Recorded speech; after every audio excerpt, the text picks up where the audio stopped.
Noong una ako nakapag big bike, NK400 ang nagamit ko. Rent pa nga yun eh.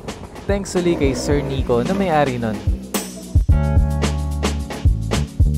Natutuwa ako doon kasi maporma at talagang head turner sa daan. Dahil doon napaisip ako na magkaroon din ng sariling big bike. Dati malabo yun eh.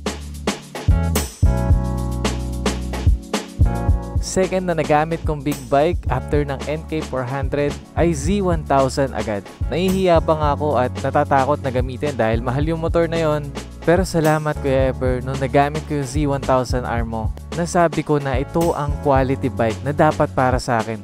Powerful, ang premium ng experience. Kaya lang, yung NK400 pa nga lang, ang hirap ng pag-ipunan, halagang 240,000. Yung Z1000R pa kaya na halagang 700,000.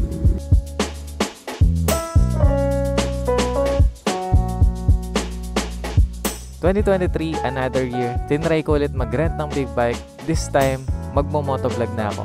Inline 4 CB650R yung narentahan ko sa Bulacan Naked Big Bike Rental. Ang lakas ng CB at napil kong mas sulit lalo yung pag-rent ko compare sa NK400.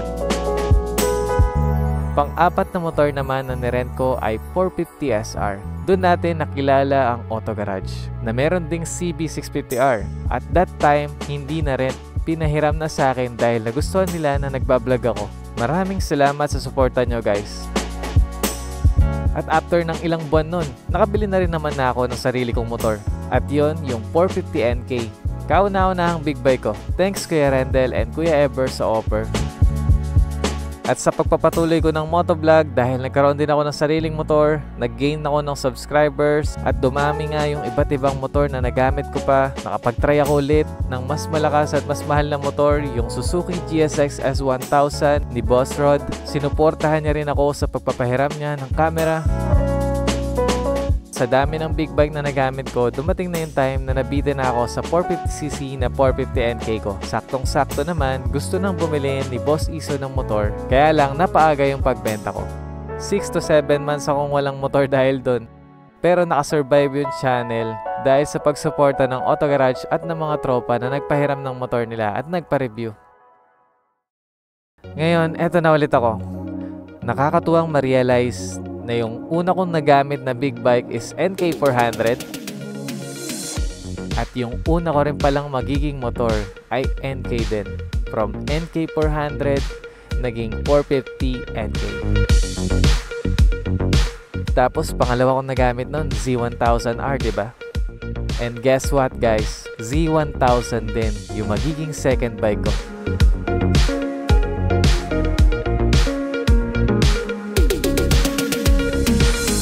Yes, kahit ako di makapaniwala, Kawasaki Z1000 na ang new bike ko dito sa channel. Ang labo isipin nung una, paano bibilin, pero now nandito na.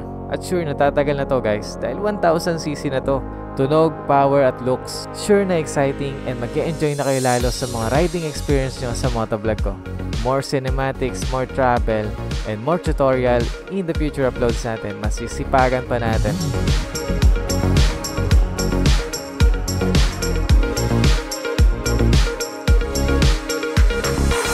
Maraming salamat at madaming sumubaybay at sumuporta. Advance, happy 10k subs na agad. Ito lang lahat ng masasabi kong realization at dub para mas maging maganda yung pagkikwento ko ng pagkabili ko netong second bike ko. Ang dream bike ng karamihan. Kilalang brand na, kilalang motor na, 1000cc pa at napakaganda ng tunog at napakaganda ng forma.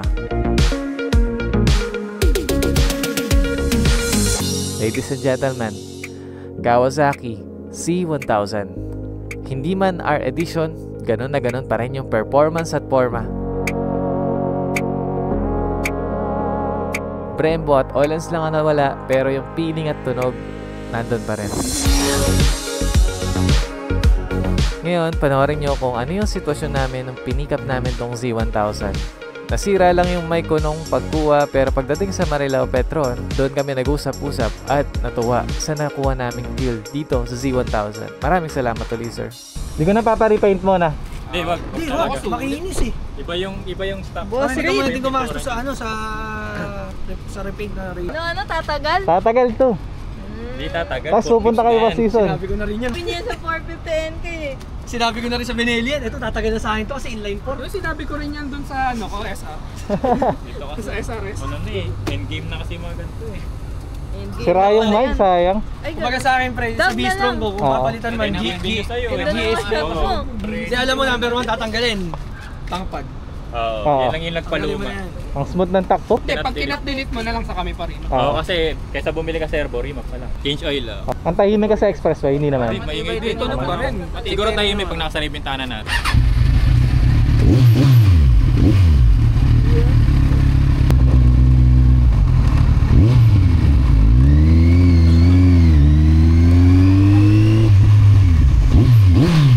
Isa pa.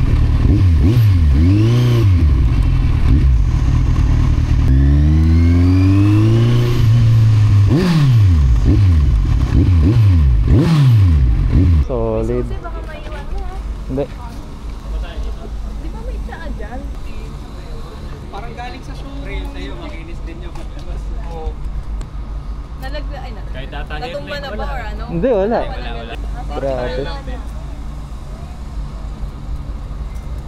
Grabe. Grabe. Grabe, hindi narinig yung mga sinabi ko kanina dahil sira pala yung mic. Pero grabe, yung reaction ko solid. Kung di mo chinat, walang Z1. Kung di mo chinat, Sabi ko sa'yo, grabe. Ginudge ka sa picture agad eh. Loko kahit ako ginudge ko sa Oo, picture. di ba kasi ka? Boss, thank you. Thank you, bossing. Ako lalo na, boss J-Tol. Grabe. Problema yan. Bago tingnan, no? Kaya nga eh. What is up guys? Wala masyadong intro. Ito na yung Z1000 ko. Z1000 namin. Congrats! Grabe, sobrang bago ng condition. Maraming salamat Boss J-Tol, Boss Jim, Boss Dos, Boss Ison, and syempre lalo na sa aking OBR na talagang sinuportahan tayo dito.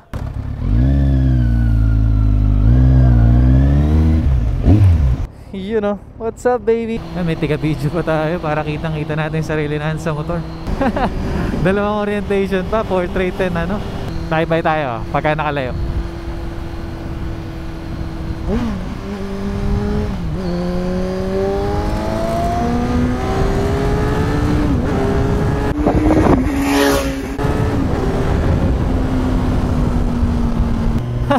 Grabe, ang saya. Thank you po guys. Solid. Ulitin ko lang po, maraming salamat kila sir na nabilhan po namin na ito. Good deal po at thank you po dahil let go nyo po to sa akin. Ito na po yung magiging motor ko para sa motovlogging channel ko. Panibagong motor. May sarili na ulit motor si Motowell. Pero tuloy-tuloy po rin po tayo gagamit ang iba't ibang motor para i-feature sa channel. Dahil siyempre dami po tayong tropa na gusto rin na makita yung motor nila na ginagamit natin at nabablog po natin. Ang tahimik niya pa nga lang ngayon dahil sleep on pa lang po, no? Pero pag binomba naman natin, may tunog naman po yan. Diba? Grabe. Medyo matatagalan lang siguro yung cut delete na ito. Hindi totoo yan. Sa pambomba dito.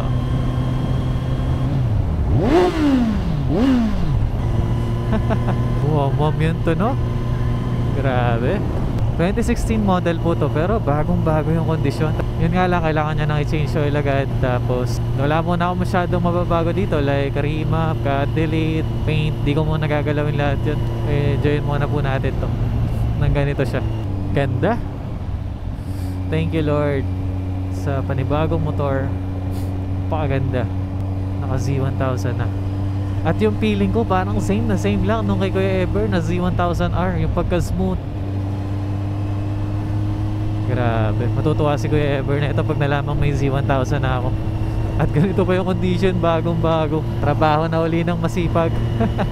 Shoutout Mama and Papa sa pagka-suporta po dito na mabili namin yung motor.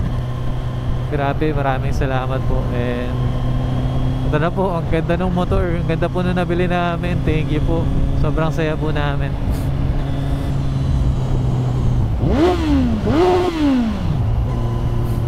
Yan, may tiga video pa tayo. Solid supporters, oh.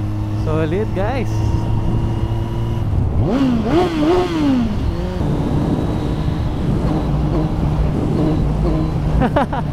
Lumulundag, oh.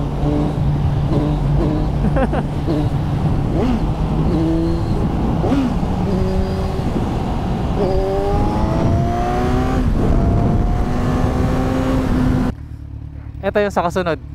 Yung sa kasunod. Okay, thank you po.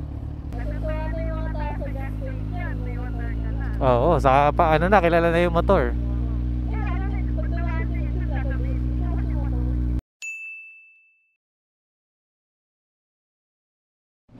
Lalo na ngayon, 30, lakas torque na ito pag piniga ko to. So, isa pa.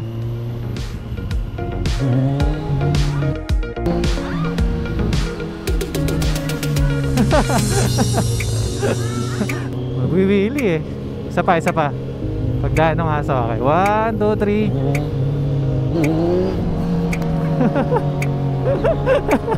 3. Sakit na itlog ko.